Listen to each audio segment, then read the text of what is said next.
Remakes are everywhere. They're all around us. Even now in this very podcast. You can see it when you turn on your console, when you go online, when you turn on your television. It is the nostalgia that they lie to you with and they pull over your eyes to blind you from the truth. Whoa, what truth? That you are a slave, like everyone else. You were born into bondage, born into a prison you cannot smell or taste or touch, a prison of your mind. Unfortunately, no one can simply be told what remakes are. You have to see them for yourself. This is your last chance. You take the blue pill. You continue to enjoy your life, playing games from your childhood with minor graphical upgrades and for the full price of a new game. You take the red pill. You stay in Wonderland, and we show you how deep the rabbit hole goes. And we shall chase that rabbit here on the podcast today with Campaign Comrades, your favorite leftist gaming podcast. I am your host, Matt. With me, as always, are my co-hosts. I'm Mike. I'm Ben. What up? It's Rick. Or you could call me Keanu. It's me. That was much better than your first. It's me, Keanu. Well, that was I was 90s Keanu. Yeah, I was doing my Bill and Ted Keanu. Come on. Yeah, you can't channel new Keanu when you're doing a Matrix. You got to pull the, whoa, dude. Whoa. My favorite Keanu is Point Break Keanu. Mm-hmm. No, also a valid one. Patrick Swayze, it's classic. And speaking of classics, I mean, isn't it great when, they take those classics and they remake them, new Point Break, right? We loved New Point Break. Fuck yeah, that movie is ridiculous. In this house, we love New Point Break. But that's kind of what we're going to be talking about today, actually. It's the art, if you want to call it that. Or lack thereof. The remaster, the port. We are talking about when you take a game that exists and you bring it to new hardware, you bring it to a new generation, something that we've actually seen a lot of recently, especially 2021. I know we have the recency bias of the GTA trilogy that recently came out. There was a lot of fun issues that started there with launch. I just want to clarify for listeners, though, you will be hearing this, much after when we're recording it. So keep in mind that the recency of, when you're listening to when we're recording. Time's a circle, anyways. Honestly. But, we have the GTA trilogy, then you have something like the Diablo 2 Resurrected that also released in 2021 this fall. I know that had a lot of anticipation amongst my D&D table from work. A lot of the reactions were Diablo not good, players. What were their thoughts? Unfortunately, the one who was looking forward to doing it dropped off our table like 2 weeks before launch. And as far as I know, he no-lifed that game for like a month. Because he was a college professor and it was summer break. Fair enough. I know there's also the Pokemon Brilliant Diamond and Shining Pearl recently. Another classic Game Freak bringing old Pokemon back to new, but not really, and doing their thing. Are we sensing a pattern here? Say all these recent games of being relaunched and they've just been universally panned as dog shit. I mean, it's pretty much the easy route. It's something that already exists that you're up-resing a little bit sometimes. Well, I think that's probably a good place, right, to talk. Like, I think we're already starting to mix terminology. I know you had homework for us. We had to study what was what. So teacher Matt, tell us what's the right word. So what we're going to do, we're going to start on the scale. You've got what we call the traditional port or re-release, is when you take the original game and you just bring it to something new. Don't change it. No updates. It's famously what happens to a lot of the Switch ports. Aptly enough, a lot of Switch games are just ports from the Wii U. Occasionally they're remastered, like Mario Kart 8 Deluxe. It's got a couple more courses. Woo! Which is essentially what sucked about the newest Mario Kart, is that it was just all of the other like there was nothing really new to it. A lot of people did not like that. It was a remake of the Wii version. But I think as we'll That's see, is that didn't stop it, from being, an incredible success and like one of the most popular Switch titles ever. The Switch Mario Kart bundle goes on the shelf every holiday season. It sells out every holiday season. And I think because it's the game you get people who get the Switch. I mean, you get them Mario Kart. Right. But I think that's where it's something that we're gonna get to later on. It's the opinions and the ideas of these things are pretty standard and universal. Yet I'm interested in digging into. So then, why do they still sell so well? Exactly. Next on the tier, we have the remaster, which is when you take the original game and you up-res it a little bit, you add some quality of life changes, you improve the game from what it was originally to be. You get a lot of these with like a Final Fantasy VIII remastered or a Super Mario 64 DS. This is a fun one. This is when they brought Super Mario 64 to the Nintendo DS. That could be considered a remaster because it was a lot of added content to that game. You get like the Twilight Princess and Wind Waker HD remasters on Wii U. Another classic up-res, make the game look better, run better, put it on better hardware. That is a little more effort than just taking the same game and just plopping it onto new hardware. Then you've got the full-on remake, which is when you take a game and you completely from the ground up reconstruct it, take it in a new direction. Think of it more as taking the idea of a game and completely reworking how it plays, what it does. When you hear remake, it's exactly what it sounds like, remaking the game. You get a lot of like Crash Insane Trilogy recently. That was a fun bringing Crash to modern hardware. Final Fantasy VII Remake is a game that I played a lot and I liked on PS5. I've not played it on PC. I do not use Epic Launcher. You've got the Resident Evil 2 and 3 recently remade and brought to newer stuff all over the place, all the new consoles and whatnot. Yeah, I think of the ones we've like broadly just named, the remake is the one I think was given like the most purpose and like can understand why people are doing those. It takes the most effort. And that's why there's the fewest of them. Matt, I have a question for you. Do you think there are, at least from our generation, any remakes where you have played both the original and the remake, that where the remake is better than the first? Do you think that's possible? I would argue that the Ratchet and Clank 2016 remake, reboot, remaster, it's kind of a like weird mixed bag because a weird Frankenstein they of all take three. The first game and they tie it into the movie they were releasing and they add a whole new plot point.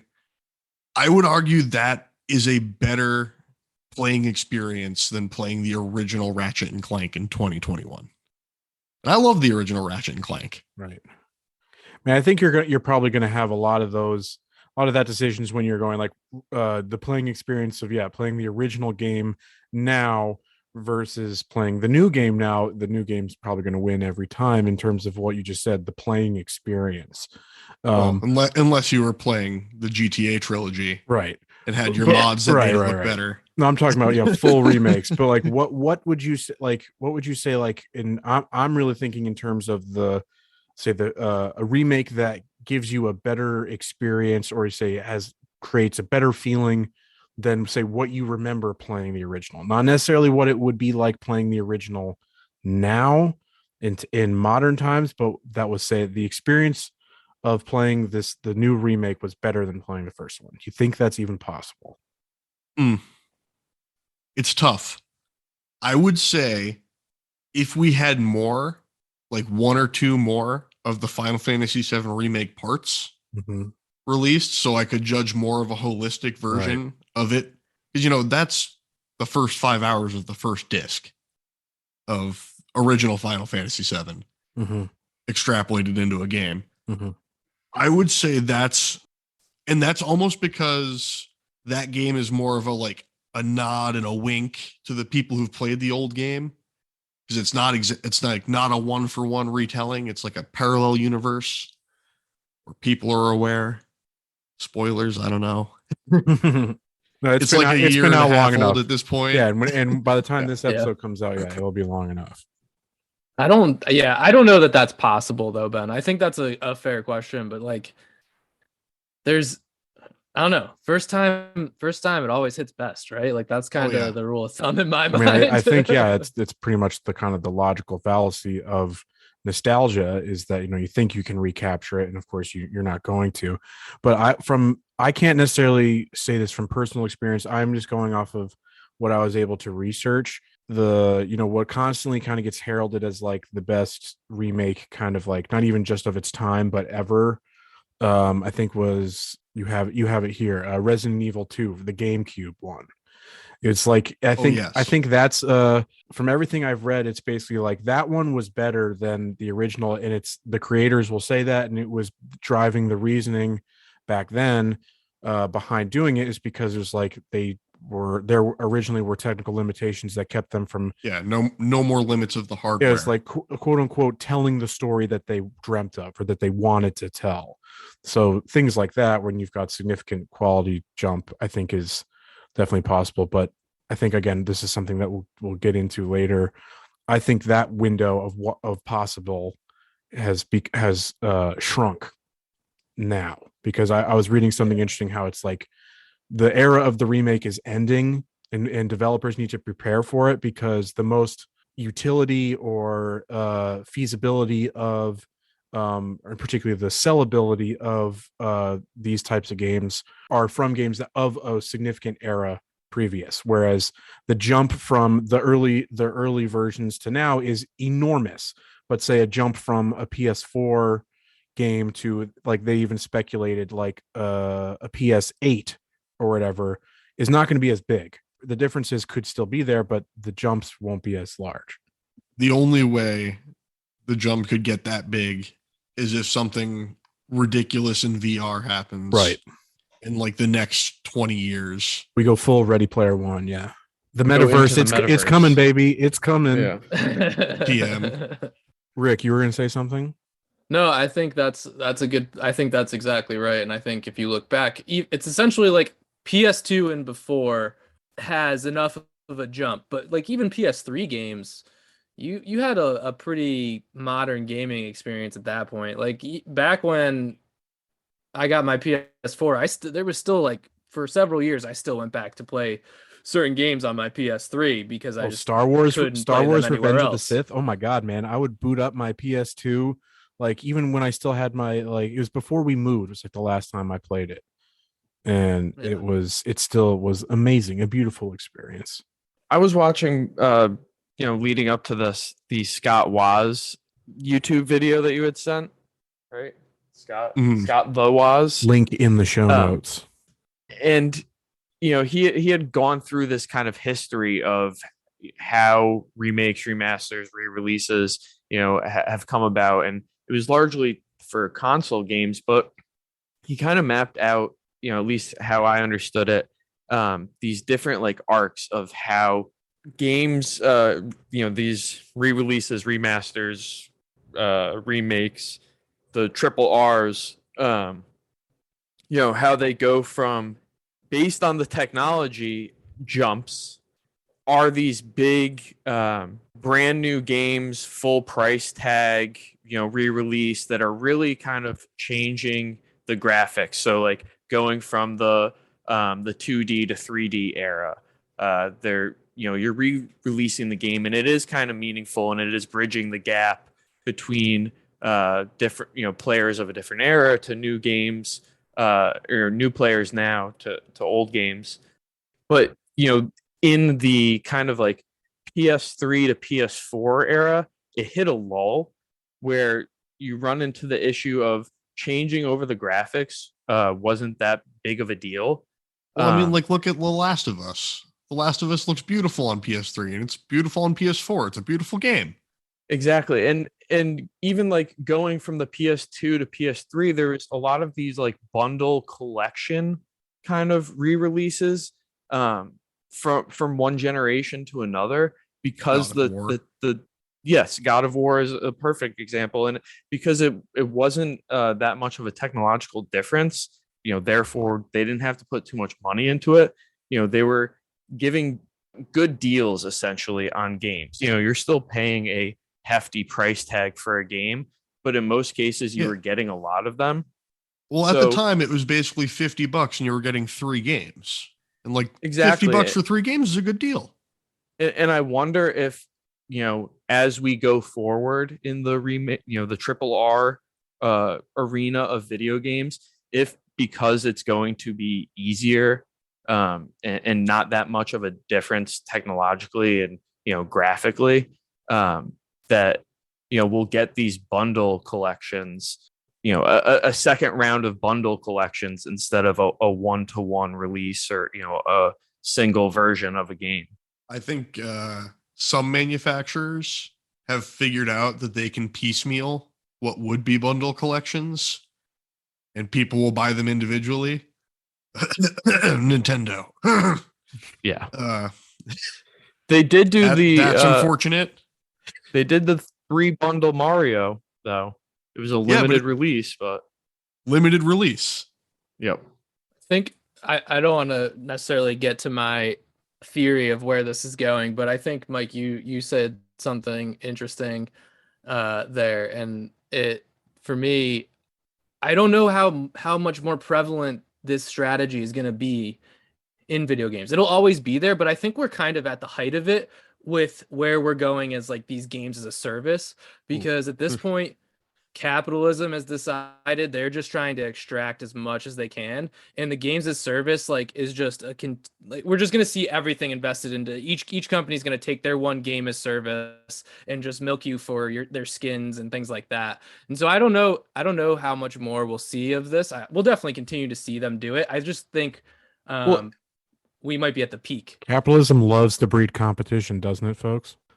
Well, I think, and that's why going to the, saying they're going to switch to these bundle collections, it's just an easy way for them to pump it out as not being the main focus of their business practice, which is what it seems to be right now for a lot of these studios, is like making re-releases, the triple R's of, of video games. I don't foresee that continuing for all these reasons we've discussed. And, if they could have a secondary market that's just cheap and easy for them to, essentially port these video games over just to the new console. Worse. Probably making them absolutely worse.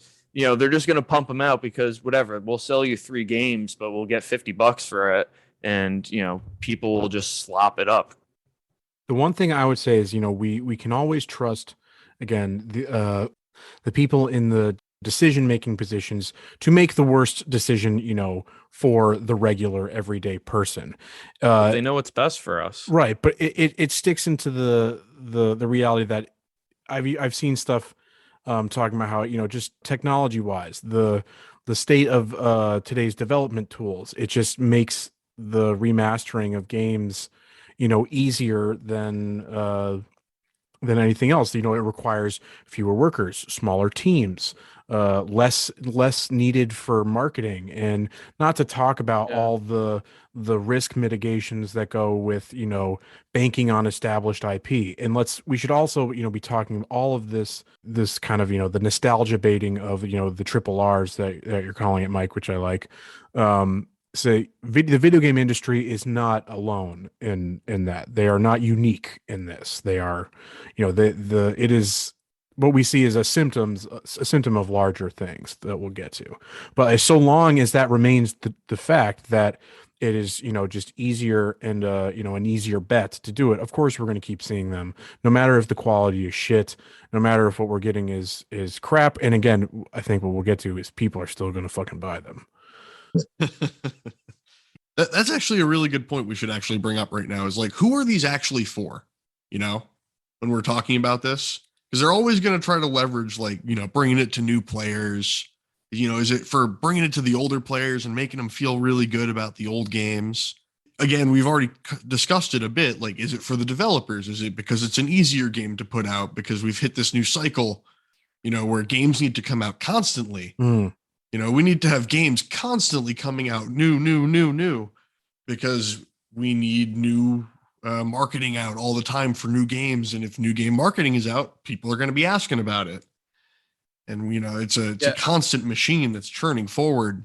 You know, constantly got to be making more money than we did last year. So, yeah, exactly. And like this, you know, look out for our other podcast episode on the economics of gaming. But I think I was trying to do this research. I couldn't find anything collected that was at least, you know, easily Google searchable. But I think my theory would hold true if you could do it. Essentially, all these larger developers have been purchased by the larger Sony, Microsofts, and you know, you have your few other big players like Ubisoft. But essentially, these developers, there's no independent developer and producer anymore of video games. They're all publicly traded, like Don't stomp on large the indie organizations. devs. Yeah, which exactly like for AAA gaming, which is where the only money really exists in gaming at this point, is all just dominated by these publicly owned companies. And that's, I think, something that's really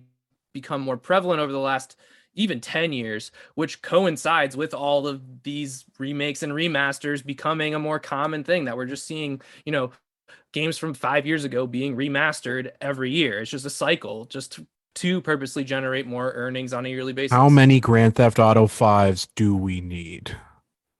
Oh yeah, it's an honest question. I remember sitting and playing Grand Theft Auto 5 on my roommate's Xbox 360, listening to it almost overheat and die. And then this game is coming to PS5? What? Yeah. Oh, so again, referencing that video, like Scott the Waz's video, he at the end of this kind of tries to come to an analysis like you were getting to, Andrew, but ends up saying that the fact that there's like these categories that aren't adhered to by developers is you know, allowing the artists themselves to make creative choices within whether it's a remake or a remaster. And I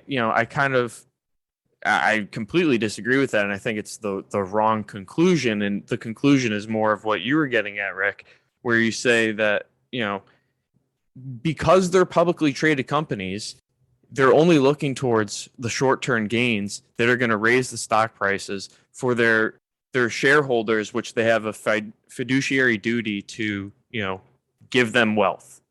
So here's capitalism draining art, because the bottom line is that, you know, we have X amount of resources and money to throw at a project. You need to take those resources and give us the maximum profit from it. So whatever choices the developers then make or the artists make are strictly within the bounds of, you know, making the choices within a, you know, a capitalist idea of making their bottom line. Yeah, and just like talking about that, imagine someone, like, all of these things have to be pitched. So if you're pitching an idea that's new and they're going to be like, all right, well, what do you think the profit margin is? What's the expected sales number? And you're like, well, it's a new IP, so we think we roughly can get this many people interested and will purchase this. Here's some comparisons to other games. And then, you know, the next person comes in and they're like, well, we want to remake Tony Hawk's Pro Skater, and we know that there's like 10 million people who played that game and want to buy it remastered. So where do you think the funding is going to go? And even think of, like, you know, having to prove your new IP. If you were to go set out and prove that there's a market for it, you know, you have to do market research. You're going to have focus groups. You're going to have testers. You're throwing all these additional resources behind, you know, making a new IP successful. Oh yeah, that's like hidden cost in a way. Exactly. It just lowers your profit margin on the IP on the new IP, while the old IP doesn't have that. Exactly. The one thing I think is worth bringing up now, based off kind of the point you were just making, Mike, about this trend's impact on, say, the art itself of video games. Where do we see the value, or what position in does remakes and remasters, what does it serve in, say, preserving culturally significant artifacts like these bits of artwork that are also technologies that are limited by the medium through which they are presented to the public? We know that they service the bottom line of the companies that make them.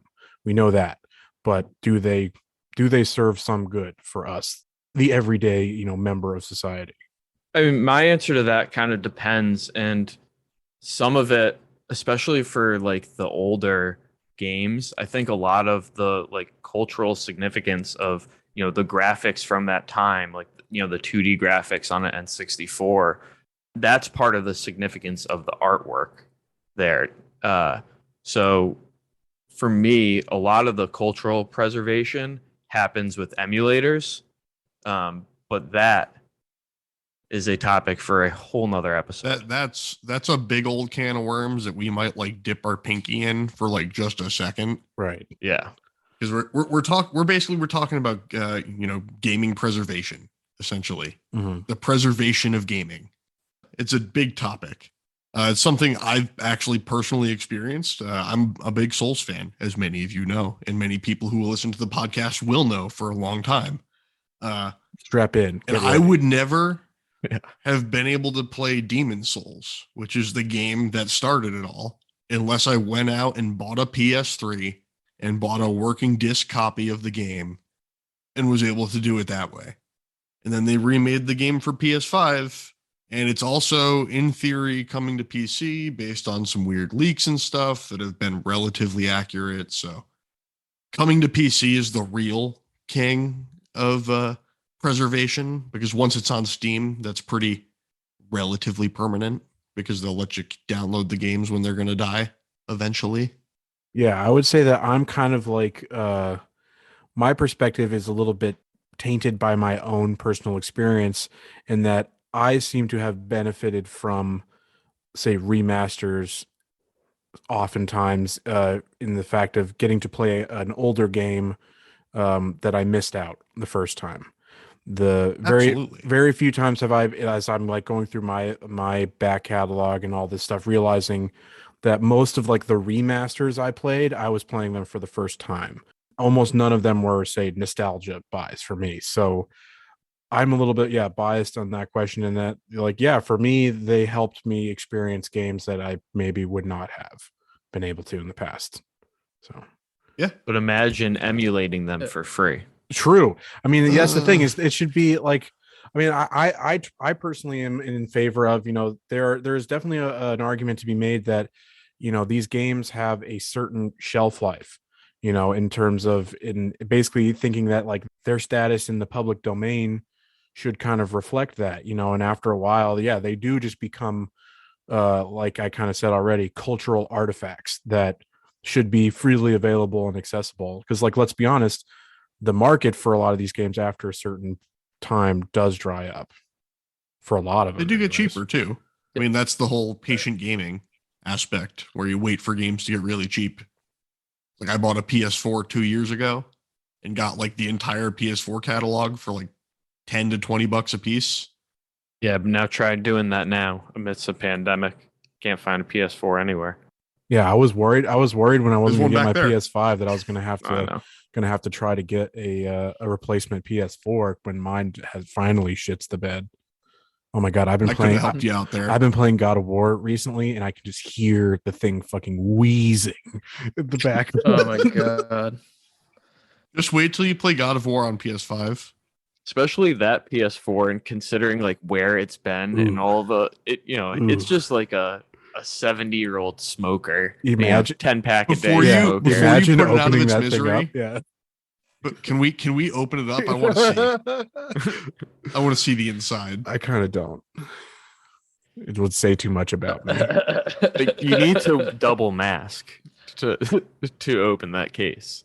I have a similar experience in finding these to have been my most common like experience with remakes and remasters has been, oh, a game that came out the prior generation that I never got to play and was interested in, and so now I'm going to get to play it, such as the Mafia one, which I just started playing on the PS5. I'd always wanted to check out the Mafia games, and now I'm getting that experience. So I do think they have some value from that perspective. I do struggle with that. I do, but it's like it's just too much at this point, and they're too soon. I think there should be like a 20-year moratorium, like just before you get to remake something. Yeah, it's they definitely have sped up the clock a little bit. I don't think there's as much also that's worth remaking, remastering from a certain time period. There was a time period where gaming got weird again. Like what, weird in a good way or weird in a bad way? Depends on how you look at it. Depends on what type of weird you're into. Like the end of the PS2 was a weird time for games being developed then. Man, that was my like entry into gaming. Yeah. Was that era. I gotta take a think long look at myself. My gaming entry was the O'Day family across the street had a Super Nintendo, and me and my dad had a Game Boy Black and White. Ooh, classic. Yeah, I mean, I think looking even at like Tomb Raider was a definitive edition a year after it initially came out. Like that shit, that's unnecessary. Well, yeah, that also had the luxury of an end of release console generation thing, where it released on like the 360 era, and then the one in PS4 era was like the next year. They love that though. I mean, they do. GTA 5 did that twice. To me, that just screams like, oh, we made an unfinished game. Here, wait, here's the real game. Here's how it's actually supposed to play. Pay us again. Sorry. The CD Projekt Red model. Hey, at least those. My favorite is it runs fine on PC, and yeah, PC. If a game runs fine on PC, that's great. But if it releases on console and can't play, like there are people who that's a like problem. their only entry. Be on the lookout for a future CD Projekt Red episode. Oh, that'll be a fun one. So actually, a good segue point here. We've been talking a lot. We all said we had entry points. Does anyone off the top of their head just want to, quickly say their favorite that they've, thought back on and experienced or something recently for a remake, remaster, a good memory? Like we've been talking a lot of bad. I mean, you already mentioned mine. Basically, it's probably the one of the research that I've done. It's the one that I can say I played the original and the remake was Ratchet and Clank. And absolutely, and I liked this. I liked the remake. I thought it was good, despite even the cross media tie-ins, which I've said, which real heads will know that I despise the cross media platform. Get my Star Wars and Dune out of Fortnite. No thanks. Oh my god, platform economy.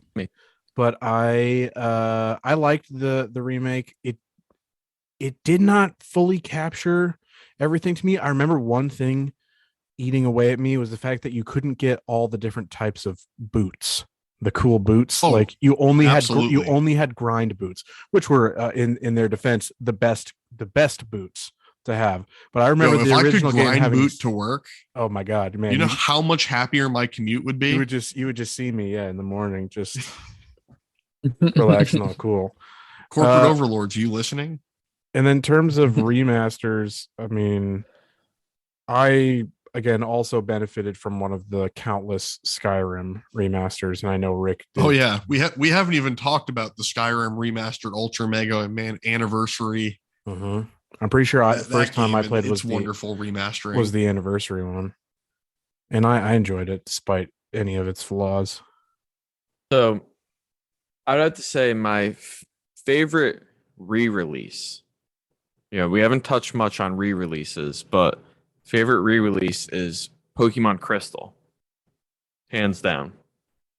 I would say my favorite remake is Heart Gold, Soul Silver. So, of course, both Pokemon. and from the same generation. But I think Pokemon is an interesting model to look at their business practices in general, but to look at how they have tackled the issue of remakes, remasters, re-releases. Could be an episode in and of itself. They do all of it. Yeah, exactly. They do all of it. And the Let's Go series. Yeah. I've been expecting an announcement for a Let's Go Gold or Silver edition for like a year and a half now. Because I know people I know go they're crazy. going to do it. Yeah, and it's a simple, they're another one that's a simple way to get everyone, new people involved, new players, old players, hit the nostalgia button, and Pokemon's audience is another. There's another episode in and of itself because that audience ranges from 6 years old to regular old adults that still play. Hey, and at least in the Let's Go games, you're no longer beating up the wild Pokemon. You're only beating up other people's animals, not the wild That's ones. fair. You're only catching and enslaving the wild ones. Yeah, I think my experiences with these definitely. I'm with you guys on the Ratchet and Clank remake remaster. That was a pretty authentic experience, and I enjoyed it front to back.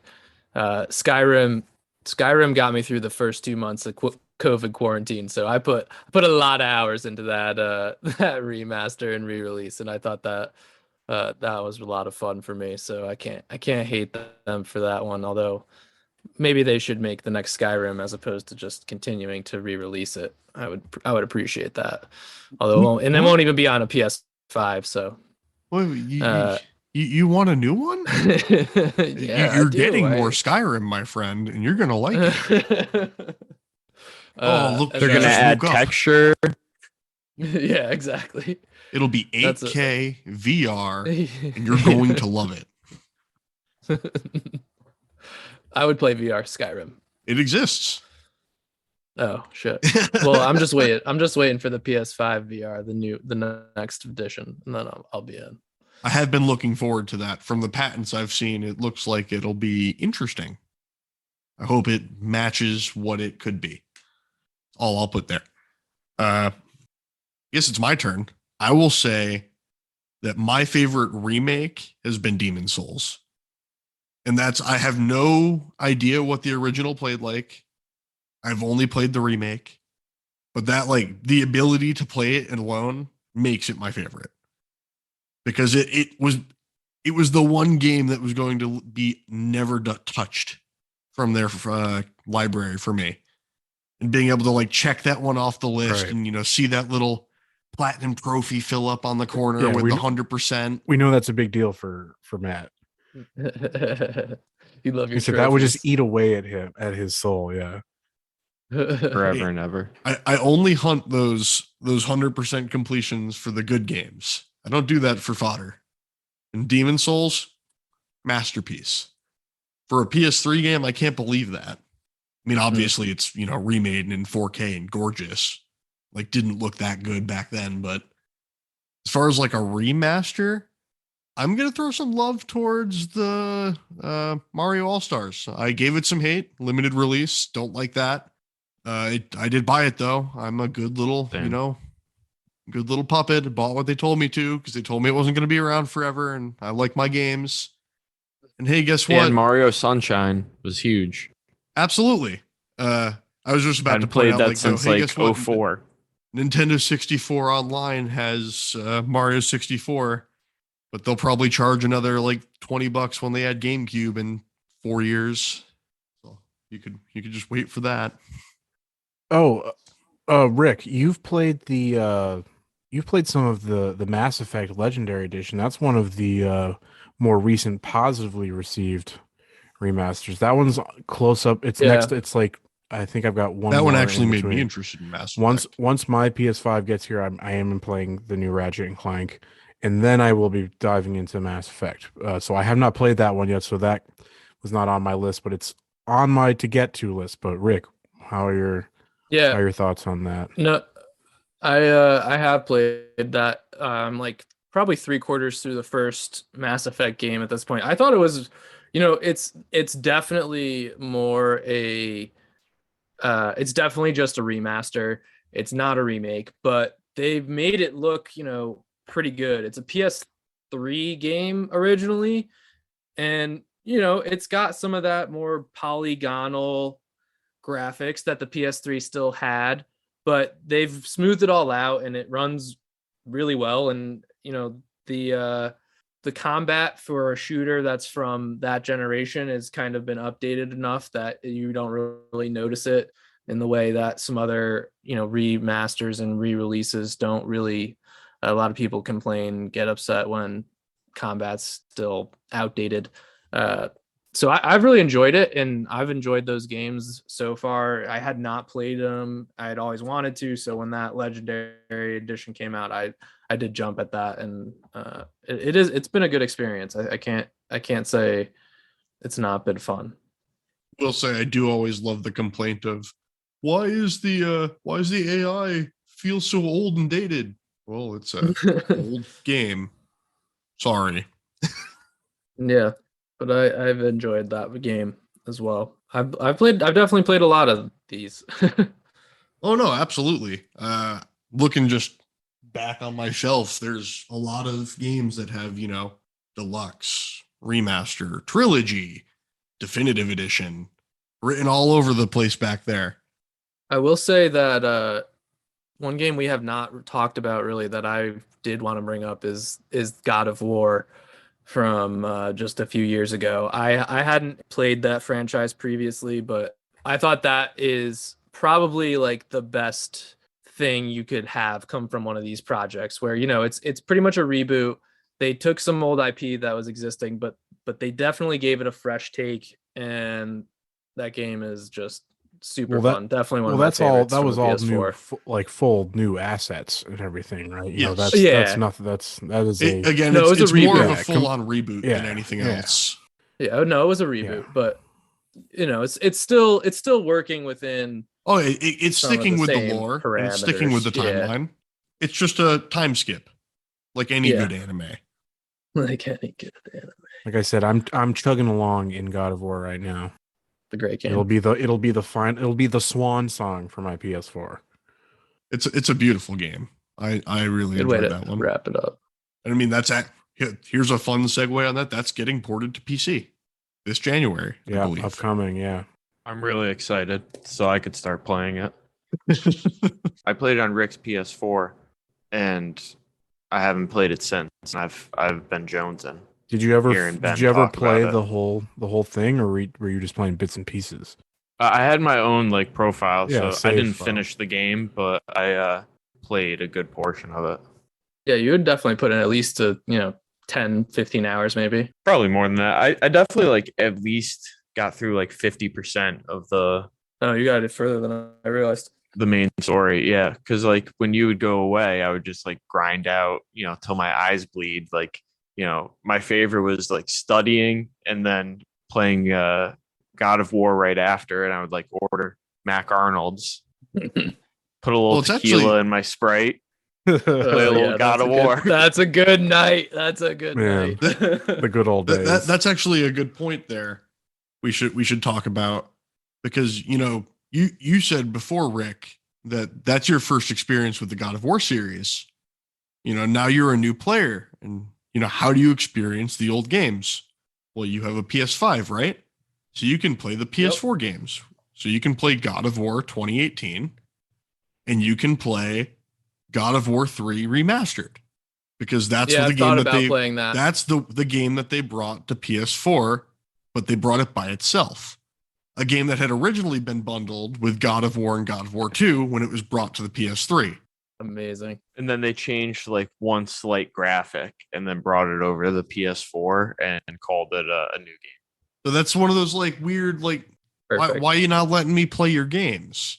And there's the theory that Sony's got their own Game Pass clone coming out. Oh, I mean that's name. all over. Boy Sandrock, I think it was, or something. That's like all that. over the news. Yeah. All the industry insiders are like, yeah, they basically, if they're not, they need to be, or else like it's the one thing that Xbox has and Microsoft have been able And to do. It was going to be a tiered system. It was going to be like the base tier is just your normal PlayStation Plus subscription. Tier 2 would be like PS1 to PS3 games, and then like tier 3 would be PS4 and PS5 or something like that. I hope it's not like that. I have a that's if it's definitely going to coming. happen, I have a feeling that'll be how they do it. But I would be interested if they're going to bring that to PC, because bringing that to PC would be the big like Sony's like slapping it down on the table and having their fun, because that would bring their catalog to a way that hasn't been touchable. But you can already do PS Now has a PC app. True. PS Now is also comparatively dog shit. Yeah. Oh, 100%. PS Now is also game streaming, so there's latency stuff there if you have bad internet. You can download. You couldn't before. I know when I originally played PS Now on my little PS TV box, which is still sitting back on my shelf. The fuck is a PS TV box? Okay, so you remember the PS Vita? Yes. Like 6 years into the PS Vita's lifespan, they're like, this thing kind of isn't selling. What if we just like took the screen and shit off, plugged it into the TV, and turned it into a little streaming box? Except it can't stream anything but PS Vita games and PS Now. So like you can put PS Vita games in there in the little memory card, and it's fine. And it does its job. It actually does a pretty good job of playing PS Vita games on the TV with a DualShock 3 controller. But like when you play PS Now through it on like even a moderate internet connection, at least back in the day, like trying to play any sort of PS3 game, it was so bad. Oh my God. I tried playing Darksiders and I was like, I can't move. It's like I would hold the stick and my character would start walking like 3 seconds later. Yeah, no, the streaming sucks unless you have like crazy good internet, even still. But you can download games. At least you can. I'm fairly certain you can on the computer as well, but you definitely can on the console. I am a PS Now member. We all have our memberships that, you know, we would just like, you know, they're shameful. That we We're have not so proud many. of, yeah. We're not. No, proud I'm of not them. proud of that one at all. I'm absolutely I'm full of shame. Yeah. Shame. I mean, I think we've done a lot of proving here, though, that like, you know, we've all bit on a lot of these games as new consumers or previous consumers. So like, it clearly works. Like, it's clearly not a new practice, as Mike was pointing out. I've been doing it forever. Yeah, and as we said earlier, it's not like video games as an industry are unique in this capacity. Like the entertainment industry as a whole is at the moment at least fueled by nostalgia and nostalgia and soups. Right. I mean, the most recent Spider-Man is just nostalgia machine in the movies. Yeah, combine all. Yeah, whip all that recording. together. Yeah. Well, and then combining like those two ideas, we've just been conditioned so long with our consumption of entertainment, whether it's video games or movies, that this is something that's going to happen. Games are going to be remade. Franchises are going to be remade. You know, we can expect that. So we've trained our brains in a sense that this is something that we want because it's a known expectation at this point. Yeah, I completely agree with you. And I think the whole point that you're making about the fact that this extends across media and the main driver there is that all of media has been co-opted to just be the most capital efficient that it can possibly be and shareholder value. Yeah, and driving shareholder value. That happens with Disney, who, essentially makes all of our movies now. Happens with Netflix, who makes your TV shows. It happens with our video games. All of this is just driven by the need for profits that are easy. And I think it's pretty much like definitive that's the reasoning behind why the industry does it. The industry does it because it's easy. The market is there, or at least they perceive it to be there. We know from, or I should say, it is essentially kind of agreed upon as decided fact that the fascination with remakes and remasters and the recycling of IP, or say in general, even across entertainment, it's generally understood that that's bad. That these are just cynical cash grabs. That it is purely the means for these companies to extract as much profit from us that they can. So my question is, if that's the case, and we all understand that to be true, as I think is right, why is the market there? Why do people keep buying? Why do we bite on the nostalgia bait? What is it about us that has got us so captured? And I mean, I want to get your guys' insight on it. I've got a little bit of analysis here that I'm afraid is a little bit more doomer pilled, but so I'd maybe like to get some other insight first. Well, I think that goes to what I was saying earlier, that the consumer is conditioned to expect nostalgic products. Everything is based on a brand now. So part of that brand is its history and its cultural significance, and whether or not you've participated in that cultural signifier.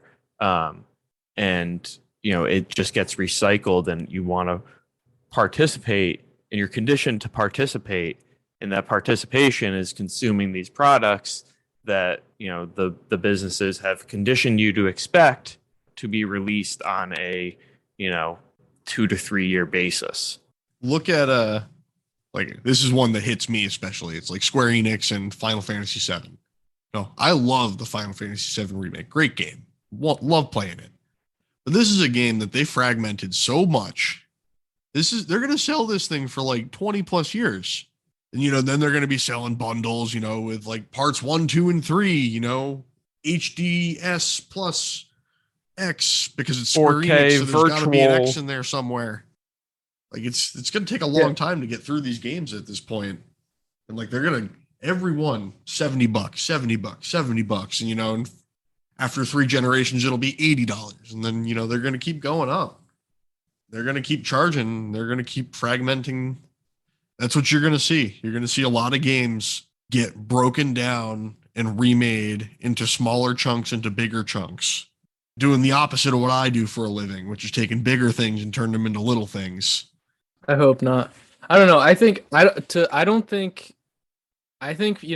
listening to our experiences, a lot of us, I don't think are as getting nostalgia pilled as much as the normal consumer is. That's why we're all saying in our experiences, most of these games we're buying the remakes and remasters to experience it for the first time.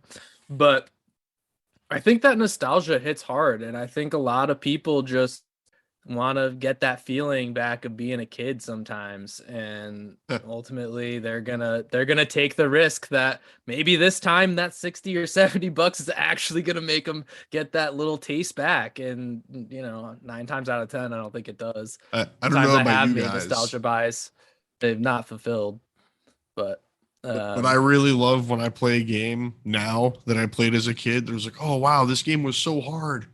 And I like crush it. Like, oh, what a like little shitty little gamer. Like, get good, kid.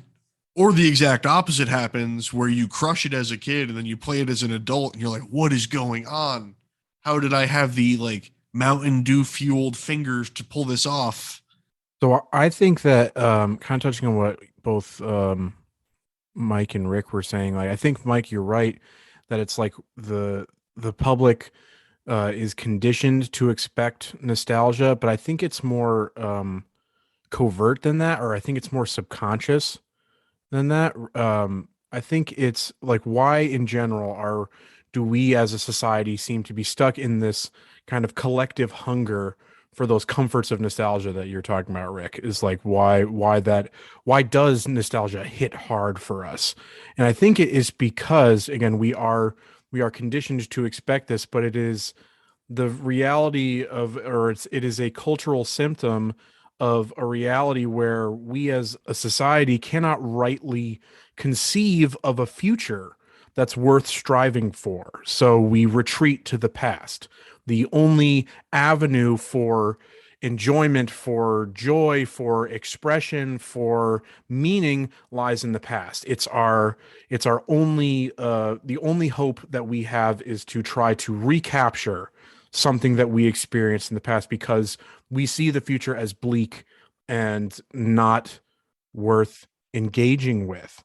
It's familiar, it's comfortable, but we know it's bad. We know it's regressive, but we do it anyways because it keeps those dark thoughts at bay. The ones that whisper, the good times have come and gone.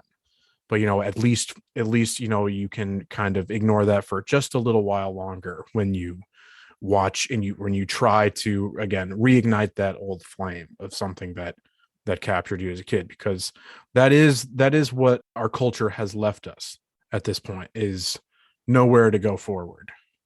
And that's kind of my kind of doomer look on why nostalgia has captured entertainment. I can speak for myself and say that, a lot of times, gaming can be an escape. You throw the headphones on, you shut everything off, and you just game for a little bit. Good way to get away from it all. And I mean, for me at least, I always like to, take the phone, put it away, just sit down and enjoy something without something else cutting into it. And Ben, I think kind of building off that, another lens to look at it is how our cultural artifacts that represent our youth have changed over time. So, in the past, it may have been a physical toy soldier that you had played with, and holding on to that throughout your adulthood is, it's something that you could go back to and kind of play with the toy and get lost in that nostalgic feeling, get lost in that moment of being a child again. But so much of our childhoods now are filled with consumption and filled with kind of getting the next best thing, that companies kind of have preyed off of that need that we have to kind of go back to that easier time, and instead of it being something physical that we've held on to or has been passed down from generations as that cultural signifier of that time, it has become these games that you can't hold on to because they change from console to console, generation to generation. So they have to be remastered in order to kind of get us to that place. It doesn't help also that a lot of this hardware locked games, a lot of these hardware locked games that you're experiencing, those consoles were toys. A lot of people, That's what I'm saying, yeah. They cost a lot of money, so a lot of people would take care of them, but to an extent, they were kids' toys still. So they didn't get taken care of very well. There's not a lot of ways to get your hands on good quality hardware that can still play as easily, Yeah, and you can't. It's not like a tin Army Man from back in the day that you put a little bit of elbow grease into it, and it works again. So I would say this is where we can kind of firmly stake our ground that emulation is communism, and therefore it is good. Yeah, correct. Copyright is bullshit. Hell yeah. Yeah. I mean, I agree with Ben. I agree with your take and that it's, we all just kind of want to go back to being a kid when you don't have to worry about the fact that the world's on fire and we're all going to die. How about yours? So. Maybe to bring things back around though, lighten the mood up a little bit, and I don't know, that's maybe up for your interpretation. Any remakes or remasters on the horizon that anybody in particular is excited for? I don't know what does Pokemon Arceus fall into any of these categories? No. New game. Okay. Yeah, I didn't know. Yeah, I mean, it's the Pokemon IP, but yeah, that's why it's hard. The Pokemon IP is just this incestuous monster. Right. Yeah. That has just like collapsed in on itself. And I'm just about to drop the hot take of the year for you on this podcast. I've had more fun playing the most recent Digimon game than I have any Pokemon game in the last decade. Oh shit! Bow, bow, bow, bow. Say shots fired. Shots fired. Digimon Story Cyber Sleuth Digimon is a heads. good Where are you game. at? Digimon heads. Where are you at? As a huge Pokemon head, you've said this to me a lot, and I've been leaning more and more towards opening up to playing Digimon. And isn't the Digimon anime far superior? Absolutely. I mean, the Pokemon anime is just dog shit. Right. But no, Digimon Story Cyber Sleuth, good game. Also been ported and remastered with its sequel put together in as games do. That was a handheld title originally, so that was a PS Vita game. So I can see them wanting to bring that to different hardware, because PS Vita, it existed. Yeah, that essentially it existed. Man, I gotta say though, I am looking forward to the casual Islamophobia and Orientalism of a remade Prince of Persia: Sands of Time. Oh boy, yes. I'm just I forgot about that. I'm just one. Birdman over here, just like rubbing my hands together, just looking over. Oh, I can't wait. I'm just like the sicko guy in the window. Yeah. Is it going to be? Yes. If it's not Jake Gyllenhaal, we send it back. Right? No, he's got to Correct. do the mocap. Correct. Come on. Yeah, I'll be playing that. I never played those games. Definitely wanted to experience that Persian prince. Yes, as I was looking up, and I'm like, okay, I need to look no further. That's it for me. Remakes are good. The episode is done. Over. Fiend. Yep. I mean, I actually think we've hit a pretty decent point of the talking points. If anyone has any, finishing statement wrap ups that they want to. I mean, I think just if we want to like put kind of a neat little bow on it, just saying that remakes and remasters are kind of a troubled aspect of the industry that that they are not a unique perpetrator of, and is a more of a symptom of our larger kind of social reality than of any market force or anything like that. But with that, you can kind of take some grains of salt with it, that there is some value.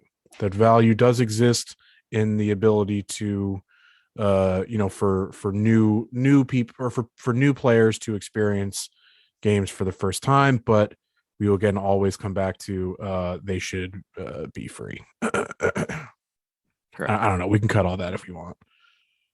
And I'll add that, at least from the perspective of like a new gamer or someone who's getting into gaming recently who hasn't played stuff in the past, I wouldn't feel bad about experiencing a game that maybe some people are saying, oh, it's a lazy remake, it's a lazy port, if you haven't experienced it. If that's the way you can experience the game, don't feel bad about it. Maybe wait for it to go on sale a little while, wait for it to be, try not to pay Steam. full price if you can. Yeah. But like, don't feel bad about yourself for it, but try not to support the like super lazy, like, hey, here's the GTA Definitive Edition that looks worse than the original GTAs that were modded. Mm-hmm. Oh, and by the way, you can't buy the original GTAs anymore because we don't want you to buy those. We want you to buy this one. And then they put it back up because, backlash, scary, dislike button, YouTube. All right. I think that I was going to say, I think that's it, if that's everything. Yeah. Till next time, till we see you again. Any plugs that we have? We can also come back and add some plugs if we need to. Yeah, big old plugs. Check out our Twitch. Yeah, check out our Twitch channel, campaign_comrades. Check us out on all the socials. Yeah. Campaign Comrades at YouTube. Give us a like and a subscribe. And I want a YouTube plaque. Smash that bell button. I want people fighting in our comment sections. I want wars. Yeah. I want people saying their favorite characters from games and going to war over it. Hey, if it gets us 100K subscribers, so I could get a silver plaque. All right, let's do it for Mikey Deals. He's Mikey Deals. You can't sell the silver plaque though. You got to keep it. Hey man, clout means a lot. Hell yeah. It's a clout Our economy. most valuable currency. Yeah, this is a cloud economy. All Yeah. right. All right, Matt. Okay. Well, thanks for leading us through this. This has been a really interesting conversation. Until next time, folks. Bye-bye. Bye. Peace.